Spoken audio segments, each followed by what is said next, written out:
माने मोजां खोथा होनदों बेखौ बे इन्टायर स्टेट्स दिग्लि फरेस्ट गेटनिफ्राय माबा नैबे जोंनि उल्थापानि बाजारसिम बेयाव जिहेतु मानसि गैया गेजेराव बेहाय जोङो नो हर्न जन होननानै डिक्लेयार खालामनो जोङो माने फरेस्ट डिपार्टमेन्टखौबो खावलायगोन आरो जिहेतु बिथांमोना फरेस्टनिनो एनजिअखा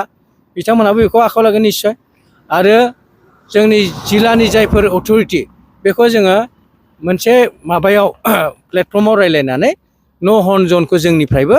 माने डिक्लेयार खालामनायखौ आं थाबैनो जागोन होननानै आंहा मोनसे माबा दं एक्सपेक्टेसन दं लामायाव गोबां सिद्दा लामा आरो दा सलबो खारो गोबां गारि जेरै काजिरङा नेसनेल पार्कआव जेरै स्पिड ब्रेकार होनाय बा स्पिड लिमिट होनाय बेफोरखौ बेफोर मा फोरोङो आच्छा बे बिराद गिदिर खोथा बे बिराद माने माल्टि क्र'र थाखानि खोथा दं बाहाय इनभल्भमेन्टनि खोथा दं दा बिदि माला हरगोन बेखौ जोङो नेयाजासे जोङो बै फैजासिम पार्मानेन्ट जानायनि जाजासिम टेम्परारि हिसाबैबाबो एभरि आफ्टार 1 किल'मिटार जोङो नैबे बेरिकेडखौ होनो नाजादों जयेन्टलि दिनै जिथु जों एनजिअ फरेस्ट बिदि ज' दं नालाय बाहाय माने जोङो लिगेल अब्लिगेसनबो दङ कयेकटा दा बेखौ गासिबो क्लियार खालामखांनानै जोङो एभरि आफ्टार 1 किल'मिटार जोङो माने नैबे बेरिकेडखौ होगोन जिग जाग बेरिकेडखौ जाहाथे अभार स्पिड थांनो हाया आरो स्पिड ब्रेकारनि खोथाया ओरैबायदि स्पिड ब्रेकारा मोनसे माबा थायो स्टेन्डार्ड थायो बहुद गोजौ नङा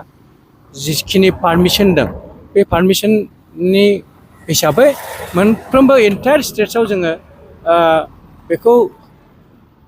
बहा नांगौ जों बेखौ स्टाडि खालामनानै बेखौ होगोन आरो बेनि थाखाय गाबोन 3 थारिखआव जिल्ला डिस्ट्रिक्ट मेजिस्ट्रेटआ मोनसे मिटिं लेंखाबाय जेराव माने डिपार्टमेन्टनि इन्जिनियार ओमफ्राय कन्ट्रेक्टर ओमफ्राय जोंनि ट्रेन्सपर्ट डिपार्टमेन्टनि अफिसार्सफोरखौ लेंहरनानै बे मिटिं मोनसे 11:30 3 थारिखआव मोनसे मिटिं इतिमধ্যे लेंखाबाय बेवहाय जों डिसिसन लागोन आरो बे हिसाबै जों बे खामानिखौ मावगोन खिन्थु बिनिख्रुइ बांसिन इम्परटेन्टआ जाहैबाय एभरि आफ्टार 1 किल'मिटार